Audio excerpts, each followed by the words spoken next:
So you think you can track. My name is Gloudemans, and I'm going to be presenting some work out of Vanderbilt University today that will let you answer that question definitively. And the main motivation for creating a large-scale multi-camera data set is that vehicle dynamics are best understood by data where object trajectories are known for every vehicle in a flow of traffic. So basically, we need to perform object tracking on traffic in order to create this fine-grained fidelity. And if we have this data, we can do a lot of really interesting things like designing vehicles that stabilize traffic just by driving through it. And conversely, if we don't have this data, we may end up producing vehicles that are making traffic worse just by driving. And in order to produce this data, our group has been working on a system called I-24 motion for the last 5 years. And basically, this is a 4.2 mile stretch of 8 to 10 lane interstate roadway near Nashville, Tennessee, that's densely instrumented with 294 video cameras so that we can see pretty much every point on the roadway with at least one camera.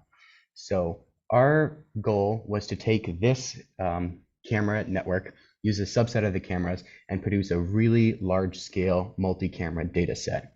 And our secondary motivation is that we care about producing high-quality trajectories, and we found that existing algorithms were not working very well. They fail in the long-term sense. When an object moves through the test bed, it may be present for 10 or 20 minutes. And we found that existing tracking algorithms were not doing a good job at tracking that object with a unique single ID the whole time. And part of the reason for this shortcoming is that existing multiple object tracking data sets are not really geared towards very long-term vehicle persistent tracking. So here's some of the existing multi-camera data sets in this table, and you can see that of them, some of them have long scenes, but the Duke multi-camera multiple object tracking data set, later redacted, but anyway, the object durations are not as long as we need to perform. And then most of these have relatively short scenes. So we created the I-24 video data set, which uses 234 cameras recorded for a single continuous hour. And that is of a much larger scale than any of these existing multiple camera data sets for object tracking. So to summarize the data set briefly, we have 234 cameras and 234 hours of video recorded from the I-24 motion system. There's a high object density. Typically, there will be at least 500 objects within the scene, which is relatively high compared to some of these other data sets like MOT or Kitty. And the average object duration is about 6.6 minutes or 11,800 frames, which is, again, much longer than some of these existing multiple object tracking data sets. We obviously would love to label every vehicle in that flow of traffic, but it's just not feasible. We produced a smaller data set, the I-24 3D data set last year, using 17 cameras with 4.5 total minutes of scene. And that took 4 person months to annotate, especially because we need really high fidelity 3D object annotations to localize the objects very accurately. So the current data set is hundreds of times bigger than that. Manually annotating every object position is not a scalable solution, and automatic methods weren't good enough. So instead, we opted to use a sparse set of 270 annotated vehicles, which we produced with GPS instrumentation on those vehicles. We also provide very precise scene information or homographies for every camera, and we ended up having to do some work to make those homographies dynamically adjust during the portion of the scene due to camera motion. And we also define a unified coordinate system that's convenient for tracking or for traffic science. So to talk briefly about the homography realignment, what we discovered is that over the course of an hour, the pole on which a camera is mounted actually deflects because the sun-facing side is heated differentially relative to the shade-facing side. So the whole pole moves. And if you don't account for this, you end up with errors on the order of 6 to 10 feet within the camera field of view that you care about.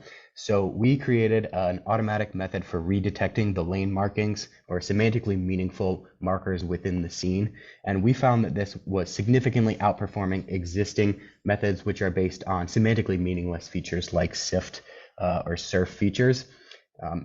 And one of the main reasons for this is that there's actually a lot of motion within the scene from moving vehicles, and that tends to distract or cause the SIFT or automatic semantically meaningless feature detection methods to fail. So this chart or graph shows our method in red is able to significantly outperform the SIFT-based method in orange, and both are better than not correcting at all, which is the blue reference curve. But we're able to reduce our average error to 0.33 feet, which means if we take a vehicle position that we know in one camera, we convert it to space and we put it back into a different camera position, or we compare the same object in two different cameras, we'll have a 0.33 foot error, which is pretty good.